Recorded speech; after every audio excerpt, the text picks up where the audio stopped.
And I'm sitting here with Rust Eddy. And Rust is a recent transplant to this area. He hasn't always lived here.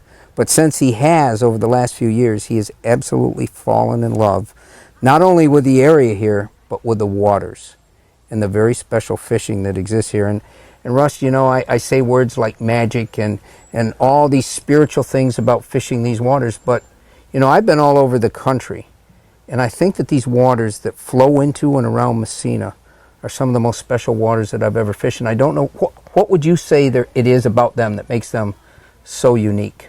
Well, you bring up that spirituality aspect, and for me, that's sort of what fishing is and what fishing means to me. And I learned that in some really intimate small streams in Colorado and in the West, and fly fishing for trout. And when I came here 3 years ago, I did a little research and I saw that there might be some trout fishing opportunities. There's quite a few, in fact, but I had no idea of the diversity and the array of fishing, and it's just incredible. Words can't describe how, not only how good all across the board it is, but each stream, like you say, the streams can be so intimate, and I can find exactly that kind of solitude and spirituality in those waters. Or I could get on a big boat on the St. Lawrence River and experience big water fishing. And have the big ships go by you and know that there's sturgeon and world record muskies down there. But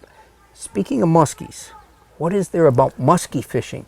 Because people think of muskies as the fish of 1,000 casts. They think you've got to be on the really big rivers. And remember, the world record muskie lurked and probably still swims in the St. Lawrence River near Messina. But what is there about fishing these little streams for muskies that has turned you in to a muskie fanatic? I've got a little muskie fever, I have to admit, and I think I can speak for a lot of us in the Midwest and our concept of muskie fishing. I'd never caught a fish as big as any of the muskies I've caught since I've been here. Of course, I've seen some on YouTube and some of your shows, and the imagery we have is big water, big boats, lakes, maybe big rivers, and big fish, to be sure. What is the muskie fishing that I have come to be addicted to is in these feeder streams and this quiet little water. I can get in my canoe, a boat like that, on water like that, by myself, or with anyone, and just be paddling in the quietest little placid water you could imagine, and it can erupt with the violence of a muskie attack. And I mean, it doesn't get any better than that in the world of fishing. Well, let me ask you one final thing. People that come here, they come here for the Elite Series, and people that come here on vacation, when they talk to me, so many of them say, oh my gosh, we never thought this existed, and we would love to come here and live. Is that what happened to you?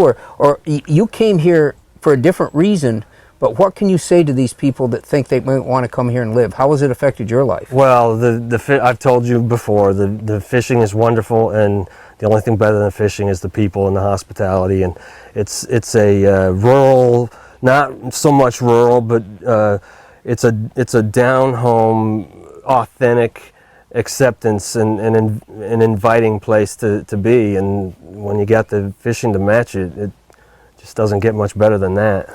Well, I really do agree with Rust, and I hope that we can give you a glimpse into this. Not only the fabulous fishing, and I hope Rust lets us show you some of the great fish that he's caught, but I hope that it serves as an invite, an inspiration, and sort of a grand sort of glimpse into what this area can be and how you can become part of it.